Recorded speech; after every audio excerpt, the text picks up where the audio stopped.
Tunay na ang katapatan ng Diyos ay nagpapatuloy sa kanyang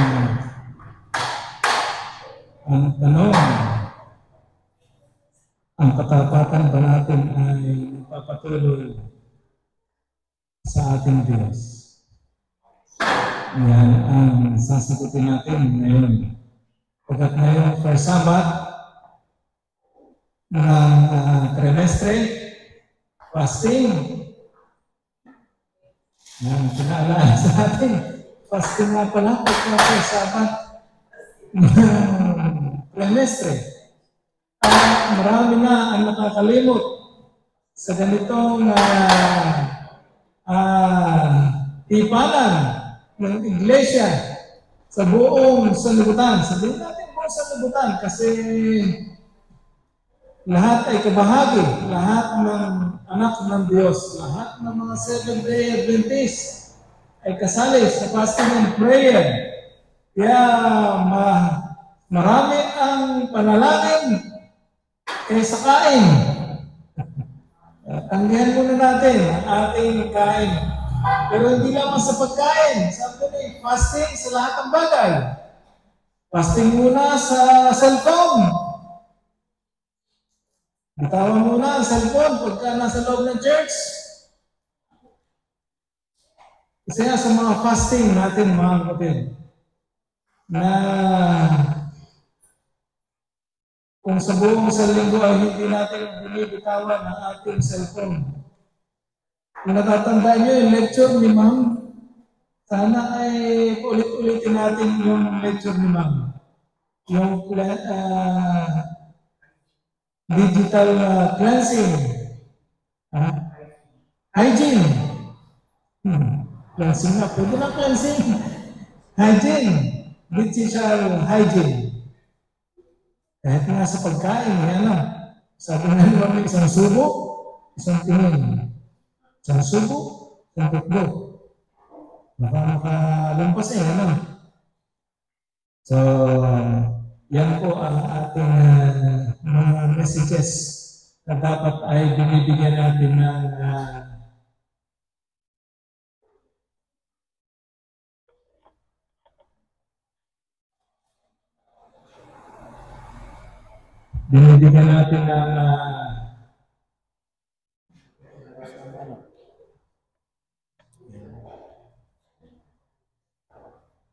pagpahalaga sa ating paglago bilang mga anak ng Diyos. Once natanggapin natin ang ating Panginoon bilang tagapagligtas, kabilang na tayo sa pamilya ng Diyos. Mananatili ang pagiging pamilya ng Diyos kapag patuloy nating ginagalang, sinusunod ang ating Ama sa langit. Kung hindi na natin sinusunod, ay ibig sabihin ay tinatanggihan na natin ang pagiging kapamilya ng Diyos. At bahagi ng pagiging katiwala, ito ay emphasis natin kapag first Sabbath ang bawat buwan ang pagiging katiwala. Gusto ko pong i-share sa inyo ang isang mensahe ni Laverne Tucker sa ating mga manggagawa ang may kinalaman sa stewardship. Pero po dito, pakikipag-partner sa Diyos. Kapartner ba natin ang Diyos sa lahat ng bagay? O tinatawagan lang natin siya pagka may problema, pagka may sakit, pagka may hindi maayos sa buhay. Sabi sa lahat ng pagkakataon ay magpasalamat tayo sa Panginoon. Palaging manalangin kayong mga kapatid. Huwag mawala ang ating relasyon sa ating Diyos. Palaging nakaugnay sa Kanya. Kapagkat once na mapahiwalay tayo ng kaunting oras sa Kanya, ang kaaway ay palaging nakabantay at siya naman ang sisingit sa atin. So, huwag natin hayaan ang kaaway ang makasingit ngayon. Medyo mabanas, mainit, ay hindi yan ang mainit na pagtanggap sa ating mga kapatid. Mayroon pong isang katedral na may 2 libingan. Sabi ito, sa libing ito ay nakatayo ang isang estatwa sa larawan ng isang Crusader Knight o sundalo at ang kanyang lady, ang kanyang sweetheart. Ang nakakaakit na bahagi nito, yung babae ay walang kanang kamay. Sa larawan ay walang utol yung kanang kamay, missing. Pero yung sa Crusader, yung sundalo ay ayos, mabuting. Ito pala ang kwento nun kung bakit gano'n ang paglalarawan. Sabi dito, ang knights na ito ay nahuli ni Saladin at ng kanyang Arabong sundalo. Papatayin na sana ang knight nito, ngunit nagmakaawa siya kay Saladin na huwag siyang patayin dahil sa kanyang minamahal na kasintahan sa England. May kasintahan pala itong knights na ito sa England. Binaliwala ito ni Saladin at sinabi niya na malilimutan din siya ng kanyang kasintahan. Makakalimutan ka rin naman noon. Kasi kayo naman ay nagkalayo ngayon. Sinabi ng sundalo ito na hindi ito gagawin ng kanyang kasintahan. Mahal na mahal ako ng kasintahan ko. Mayroon kaming forever. Kung tunay ka ang minamahal niya, sabihin mo sa kanya na ipadala ang kanyang kanang kamay. Kung gawin niya ito, palalayain kita. So, ang mensahe pinadala sa England, at ito ay natanggap ayon sa kwento, pinaputol ng kasintahan ng kanyang kanang kamay at pinadala ito sa kasintahan lalaki. Talagang mahal na mahal din pala noong kanyang kasintahan itong sundalo ito. Namakita ito na Saladin, kanyang tinupad ang kanyang salita. Ang sundalo ay pinalaya. Ang naputol na kamay ay katibayan ng laki ng malaking pagmamahal na nagbubuklod sa dalawang puso. At sa pagbabalik ng sundalong lalaki, pinatunayan ng walang kamay na kasintahan ang laki ng kanyang pag-ibig sa kanya. Kaya mo ba yun? Bibigay mo ang inyong parang kamay, patunayan na mahal mo ang iyong kasintahan. Marami naghiwalay yun. Hindi mapatunayan talaga na mahal nila ang isa't isa. Ang kwentong ito ay nagpapaalala sa atin sa dakilang pag-ibig ni Jesus. Siya ay nasugatan para sa atin, siya ay nasaktan para sa iyo at sa akin. Ito ay napakadakilang pag-ibig sa madaling panahon sa kanyang pagbabalik. Kapag ating nakita ang mukha sa Jesus, ating mahihipo ang kanyang kamay na sinugatan ng pakot. Ang tantang iyon ay siyang ebidensya ng kanyang pag-ibig. Sinabi ng Biblia na tayo makasalanan pa, si Kristo ay namatay para sa atin.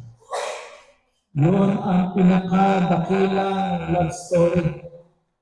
Ang pagbibigay, paghahandog ng buhay ng ating Panginoon para sa kanyang mga minamahal na mga nilalang at pilit.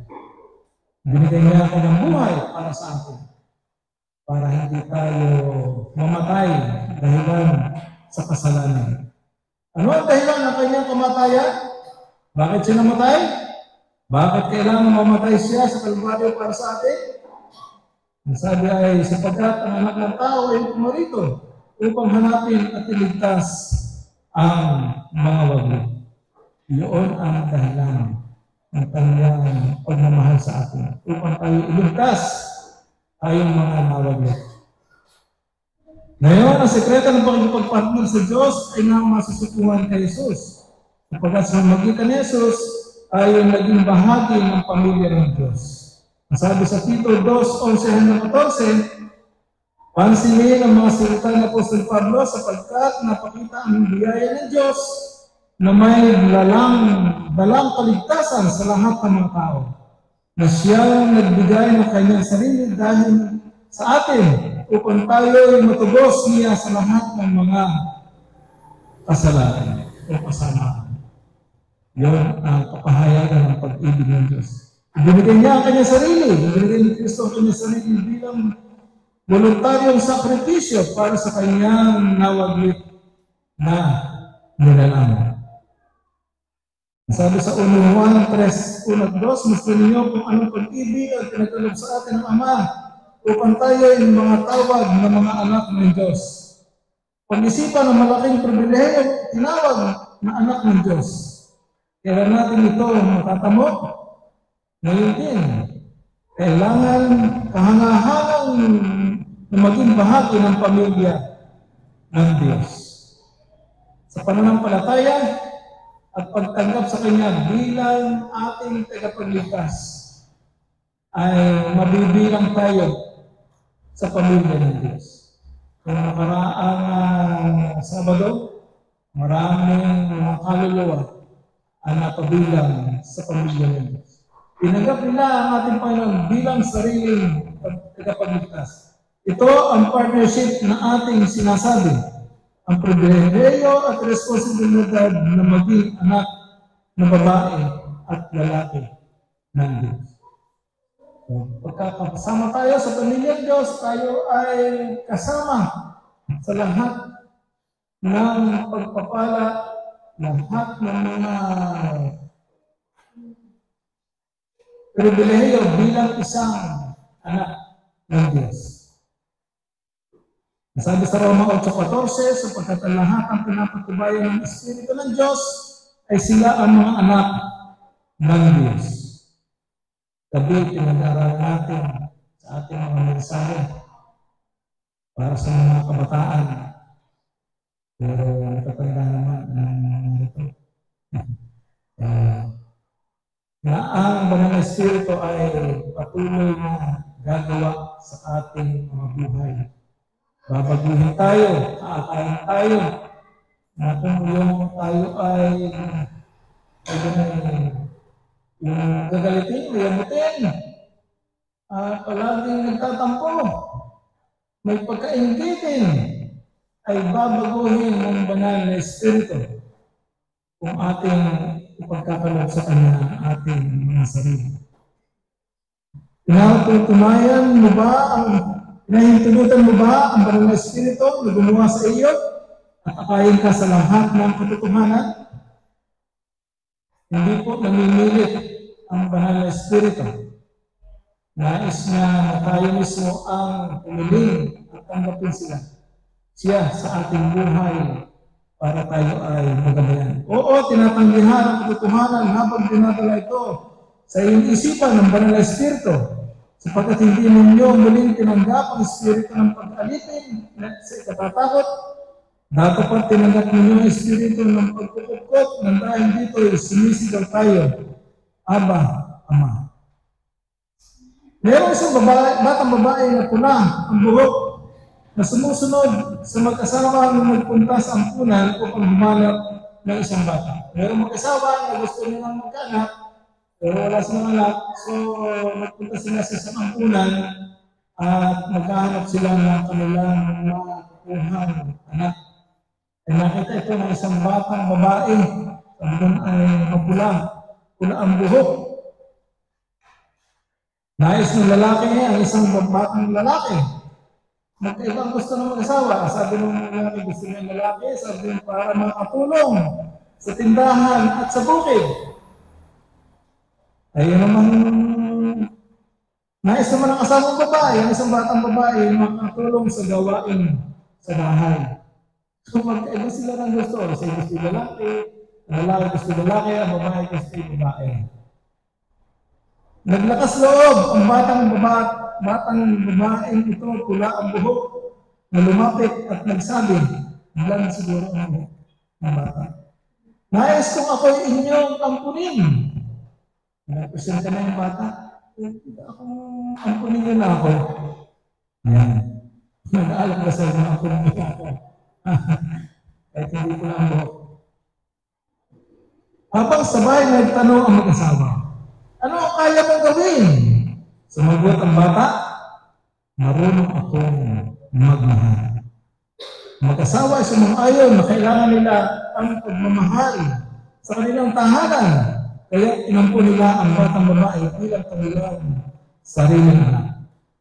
Manukukop sa pamilya ng Diyos ay hindi lamang posible. Ito isang realidad ngayon. Ang Espiritu rin na nagpapatotoo kasama ng ating Espiritu tayo mga anak ng Diyos. At kung ang mga anak ay mga tagapagmana nga, mga tagapagmana sa Diyos at mga kasamang tagapagmana ni Kristo. Sabi sa talatang 16 at 17, ang magkasamang tagapagmana ay pareho ang mana. Ito ang partnership na inaalok ng Diyos sa atin.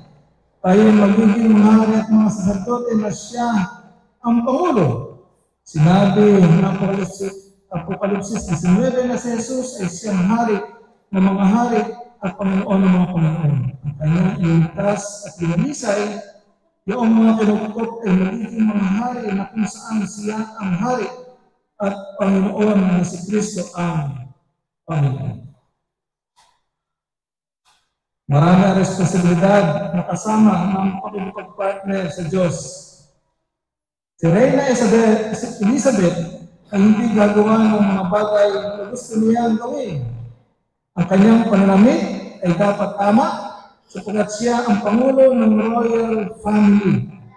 Ang kanyang mga salita ay kailangang matamang pinag-isipan. Naingat siya sa mga lugar na kanyang pinupuntahan sapagkat siya ang halimbawa para sa ibang tao.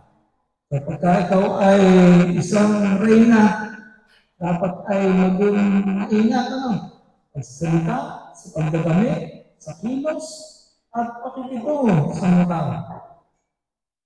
Sa pamilya ng Diyos, ikaw at ako ay dapat maging maingat sa pananamit, sa pagsasalita, at sa lugar na pinupuntahan.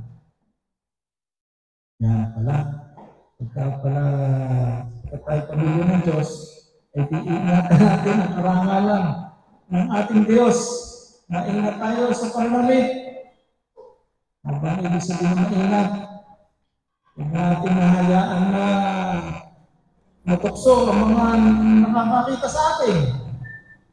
Ngayon, basta na pananamit ng mga tao. May isip pa sa short. Sinabing may isip pa sa short, ay di agad ganun. Before the waist.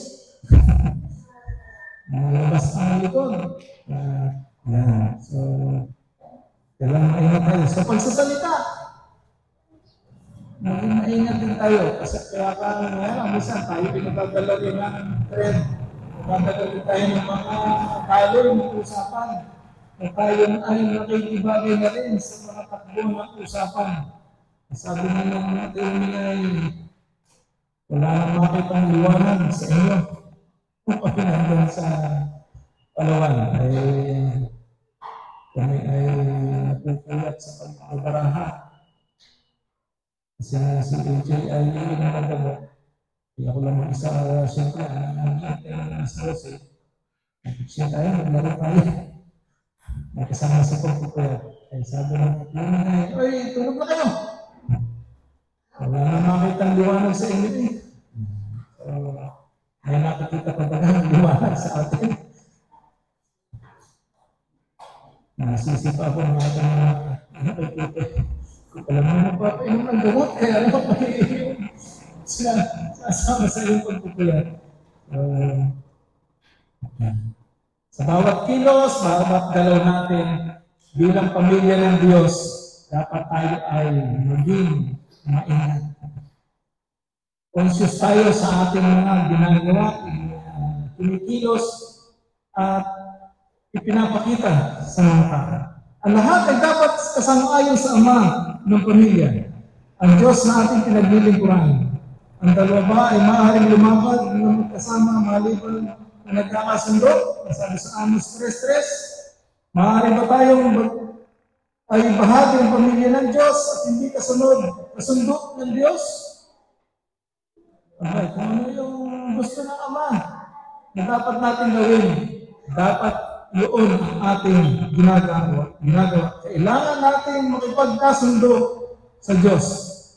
Tatapat kung sino mang tumutupad ng kanyang salita, tunay na sa kanya ay naging sakdal ang pag-ibig ng Diyos. Naging sakdal ang pag-ibig ng Diyos sa magitan ng ating pagsunod sa Kanya. Dahil dito ay nalalaman natin tayo nasa Kanya, ang sasabing nananahan sa Kanya ay narapat din naman lumakad gaya ng Kanyang paglilakad. Ang sabi sa Unamuan ng 12:6, sa ating paglakad na kasama ni Kristo, tayo lumalago sa biyaya at sa karunungan ng Kanyang kalooban. Ang Kristiyanong karanasan ay katulad ng pagsakay sa bisikleta. Sa una, medyo paliko-liko pa ang pagtakbo. Yan talaga, pagka nag-aaral na. Pag-iwang-iwang. Hanggang masumpungan mo na kailangan magpapatuloy ang pagtakbo ng bisikleta. Habang may tumatakbo, wala tayong suliranin. Ngunit kung ito'y tumigil, babagsak pa sa bisikleta. Ganito rin sa karanasan ng buhay Kristiyano. Kapag hindi nagpatuloy na lumakad, nawawala na ang pag-aaral ng Biblia at pananalig. Patuloy pa rin ba ang ating pag-aaral, pagbabasa ng banal na kasulatan, pananalangin? Sabi ng pagka tumigil tayo sa ganitong gawain, babagsak tayo. Isa sa mahalaga rin ang ating dapat pahalagahan ang ating pakikipagtipan sa ating Panginoon. Sa panahon ng mga pagsamba, huwag nating hayaan ang kaaway ay gumawa ng paraan para pigilan tayo. Marami tayong dahilan. Habang tayo ay nagdadahilan, ay tuntua ang kaaway. Sapagkat pinagbibigyan natin ang ating gusto, ay pagkain, ay mga kasama. Ay mga kasama ay hindi napulas. Hindi na rin. So yan ang mga ginagawa ng kaaway para tayo ay hadlangan sa mabuting bagay, paraan upang mapatibay ang ating relasyon sa ating Panginoon. Kung tayo magkakaroon ng isang tunay ng pakikisama at maranasan ng tunay na biyaya ni Kristo sa ating mga buhay, kailangan natin itong ipagpatuloy. Kung tayong ihinto, mga kapatid, mga kamataan, sa ating tipanan, sa ating Panginoon, anumang panahon, hindi magiging dahilan nito para hindi tayo napagtagpo sa ating Diyos. Ngunit kung kayo'y magsisilakad sa liwanag, na gaya niyang nasa liwanag, ay may pakikisama tayo sa isa't isa at nililinis tayo ng dugo ni Jesus na kanyang anak sa lahat ng kasalanan, sabi sa 1 Juan 1:7. Habang dumarating sa atin ang bagong katotohanan, tayo lumalakad at magdiriwang sa liwanag ngayon. Ang ating buhay ay mapupuspos ng kaligayahan, ng kapayapaan kung kapartner mo ang Panginoon. Nalulubos ba ang ating kaligayahan, kapayapaan, pagkat tayo ay laging kaugnay ng ating Panginoon? Unay nakahanga ang maging bahagi ng pamilya ng Diyos. Nanyahatay ng Diyos na patunayan ang ating pakikipagpartner sa Kanya. Sinabi ng Diyos, subukan ninyo ako. Paano? Susubukan ng Diyos? Dalhin ninyo ang lahat ng mga kasabong bahagi sa kamalig upang magkaroon ng pagkain sa aking tahanan. At subukan ninyo ako, sabi ng Panginoon ng mga hukbo, kung hindi ko bubuksan ang mga bintana ng mga langit at ibuhos sa inyo ang pagpapala ng walang sapat na silid na kalalagyan. Nanakawan baga ng tao ang Diyos, yung may ninanakawan niyo ako. Ngunit ninyo sinasabi, sa ano ka namin ninanakawan? Sa mga ikasamang bahagi at sa mga hapon. Bahagi ng ating pagsamba, partnership, at pakikipagkaisa sa pamilya ng Diyos, yung bahagi ng ating pagbabalik at pagkilala ng lahat ng mga pagpapala na ating tinatanggap ay nagbubuhat sa Diyos. Siya ang may-ari ng lahat. Hindi naman kailangan ng Diyos ang mga salapin ito. Ang kailangan niya ay yung ating pagkilala na siya ang Diyos na may-ari ng lahat ng bagay. Diyos na nagbibigay sa atin ng lakas at buhay, karapatan na gumawa at tanggapin ang mga pagpapalang ibinibigay niya sa atin. At bahagi ng ating pagkilala doon ay yung pagsamba na may kasama ang ating mga paghahandog.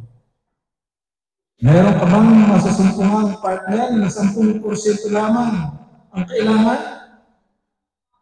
Pagka ibang mga negosyo, mag-partnership, iba't ibang porsyento, 50-50, 60-40. Yan, sinabi na isang lalaki sa akin, mayroon akong kapartner na 60% ang kabahagi niya sa akin. Siya ang nagbigay ng mga kapital, kaibigan, ang Diyos ang siyang nagbigay ng kapital upang tayo magkaroon ng mga ginto at pilak, ang kalakasan at abilidad upang kumuha ng kayamanan.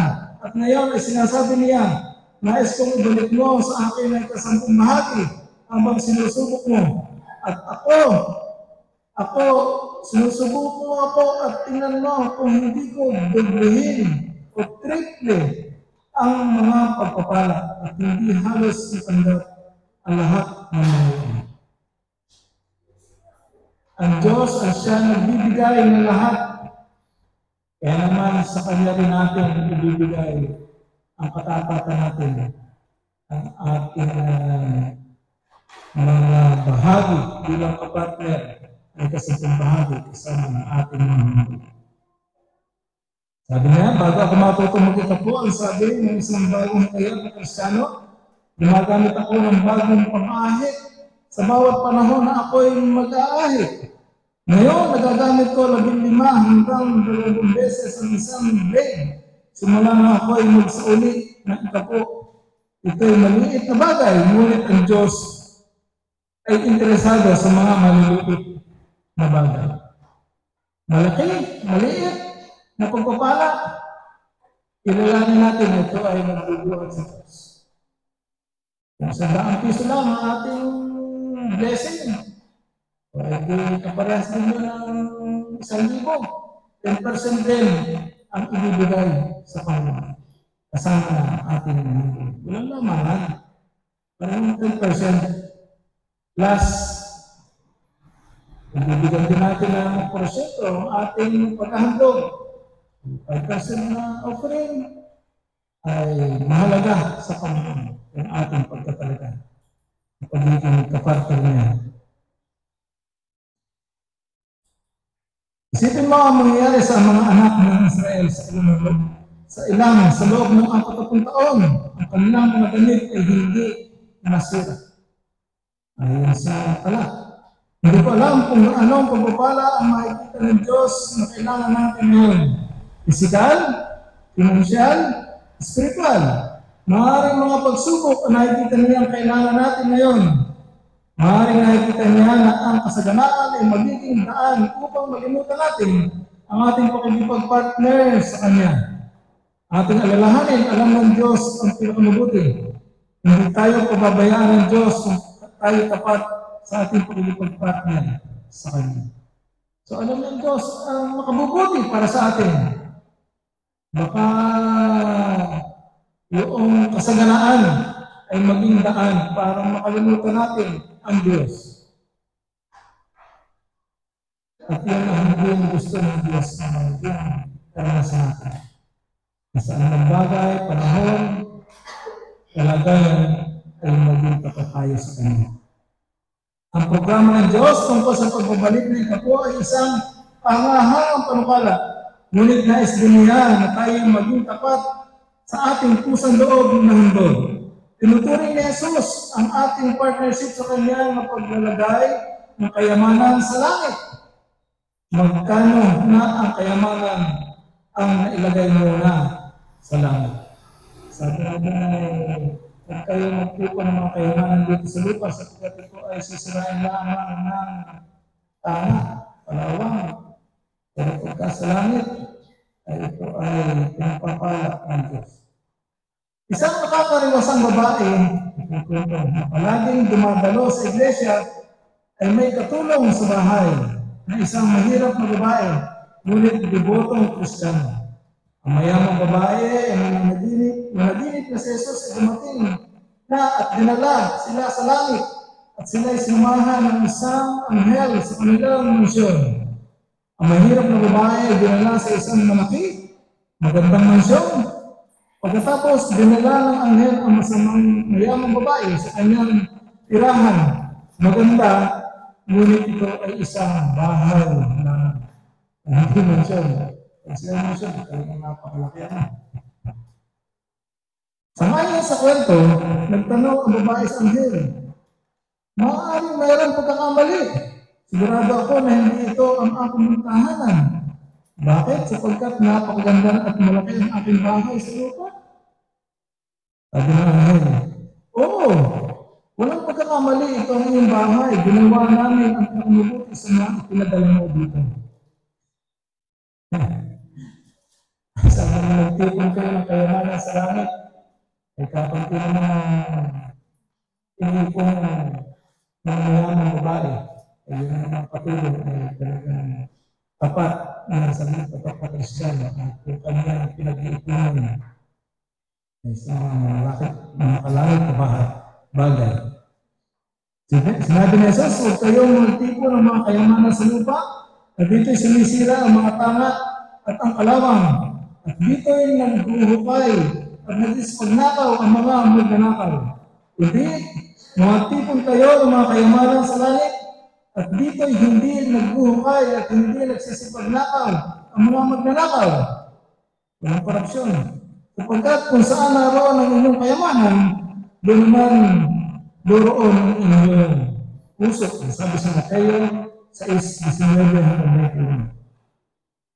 Isang ministro ang bumisita sa isang kaanib ng iglesia sa kanilang tahanan sa bagong distrito na kanyang pinagpaglilingkuran. Ang buhay ay hindi gasinong kalatihan Ang bahay ay hindi kasi yung kalakihan, ngunit maayos ang kalagayan. Ang bahay ay napapaligiran ng mga bulaklak at mga tanim na gulay. Ang matandang lalaki ay nag-aalis ng mga tawag sa kanyang halamanan nang mapansin ng ministro na ang ginagamit na patik o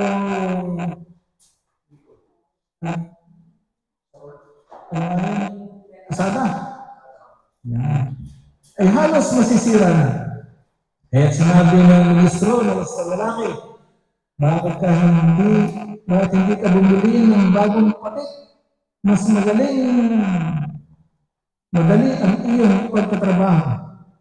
Tumingin ang lalaki sa ministro na may kalungkutan at sinabi, Pastor, ang kagamitan ito ay maaari pang gamitin. Hindi ko nais na gumastos ng salapi na ito naman ay mabibigay ko sa gawain ng Diyos. Hindi na unawaan ng ministro ang kahulugan ng kalungkutan ng matanda. Ngunit ng hapon niyoon pumunta siya sa tesorero at nagtanong tungkol dito. Sabi ng mga lalaki, pwede pa naman, nagagamit pa naman. Kaya ang ating ibibili dito, ay di bibigay ko na sa gawain. So nagkaroon ng kaisipan ng pastor at pumunta siya sa treasurer ng church. Ang tesorero ay nagsabi, nais kong ipakita sa iyo kung saan nilalagay ang kapatid nito ang kanyang salapi. Nakalista sa bawat pahina ay ang tapat ng mga ito. Malaking handog sa Sabbath School. Espesyal na handog para sa ibang lugar at iba pa. Bagamat wala siyang mga anak na pinag-aaral sa ating church school, nagbibigay siya buwan-buwan ng kaloob para sa paaralan. Kanyang ibinibigay ang bawat sentimo na labis para sa gawain sa Diyos. So yun pala ang pinag-uulan ng lalaki na ito. Sa halip na nahuli, na bagay, na para pa lang siya ng gamit, ay inilaan ang kanyang mga pagpapala. Ito ang tunay na pakikipagpartner sa Diyos. Tunay na sumpungan ng mga kasawang ito ang malaking kaligayahan sa kanilang paglakad na kasama si Jesus. Kasama ni Jesus. Ito ay ang kaligayahan na pumusko sa kanilang mga puso at buhay na sila ay bahagi ng pamilya ng Diyos. Gaano karaming pagpapala ang binubuhos ng Diyos sa kanila araw-araw. Kumusta naman ang ating pakikipagpartner natin sa Diyos? Ay ba'y tumutugon sa Kanya? Tapat ba tayo sa pagsasauli ng isang bahagi at pagbibigay ng mga handog? Ating bang isinusuko ang lahat ng mga kasalanan at kamunduhan upang tayo makalakad na kasama niya araw-araw? Ang araw ay darating na ating mapapakinggan bilang mga bahagi ng kanyang pamilya. Ang kanyang tawag, mabuti at tapat na alipin, pumasok ka sa kaligayahan ng iyong Panginoon. Ito ang tunay na pagsasama, pakikipagpartner sa Diyos sa buong panahon ng walang hanggan. Ito ang magandang pabalita. Tunay na kalagayan ng pamilya ng Diyos, anak ng Diyos. Kapartner ang Diyos sa lahat ng mga. Nakikita natin na ang Diyos ay tapat. He is faithful sa ating mga kapatid, sa kanyang mga pangako. Tayo ba ay tapat din sa pagpapahalaga at pagsunod at paggawa ng mga bagay na nais ng Diyos na dapat natin gawin sa ating bilang kapamilya, bilang kasama sa pamilya ng Diyos. Naway ang mga mensahe ito ay mag-akay sa atin na madama, maunawaan at tumugon sa panawagan ng ating Panginoon. Patapatan at lubos na pag-ibig at pagbibigay ng ating buhay, handog ang ating buhay para sa Kanya. At tayo naman ay patuloy din natin maranasan ang kabutihan ng Diyos sa atin sa araw-araw ng ating buhay habang tayo ay tapat na naghihintay sa pagbabalik ng ating Panginoon. Dapat din natin kapanan ang ating gawain tungkulin na pinagkatiwala sa atin bilang mga katiwala ng ating Panginoon. Bigay natin ang lubusan ng ating buhay at panahon sa ating Diyos sa paglilipot sa Kanya. Nagdama natin ang kaligayahan, kagalakan ng paglilingkod habang tayo ay naghihintay sa Kanyang nalinig. Kung pala ito tayo mga kapatid sa umaga natin.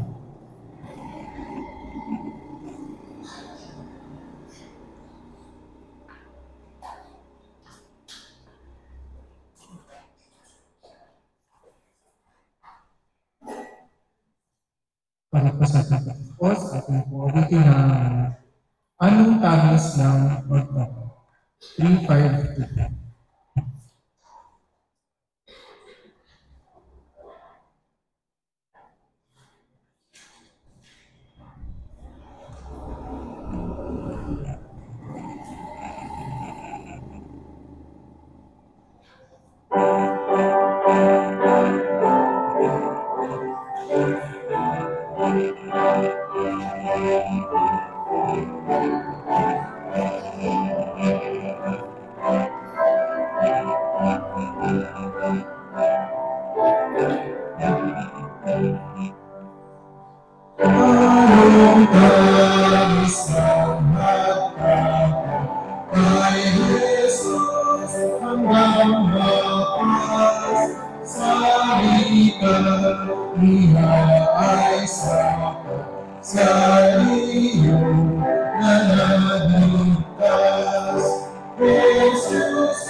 Salamat po Diyos sa mga mensahe ng ating mga Panginoon.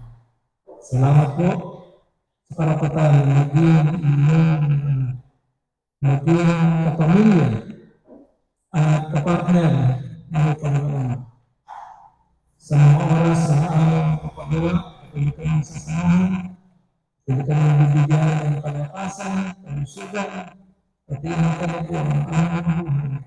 Patuloy kami makapag-iisip kung sa inyo ang nagkatapatan at hindi ng inyong Panginoon na kalooban. Natanggap po kami ng Diyos ang kasampalang pagwahiwalay at muli kami makabalik upang patuloy kami magpuri sa mga mag-aaral ng mga banal na salita. Pinagin kami ng Diyos sa panagawang salin po ang aming harapan. Mahanap po kami at iingatan at ayon sa katapatan sa paglilingkod sa inyo. Salamat po sa lingusyan ng aming ginagawa. Ito ay aming pinasasalamatan alam-alam ng lahat sa pangalan ng aming Panginoon Jesus. Amen.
Sabi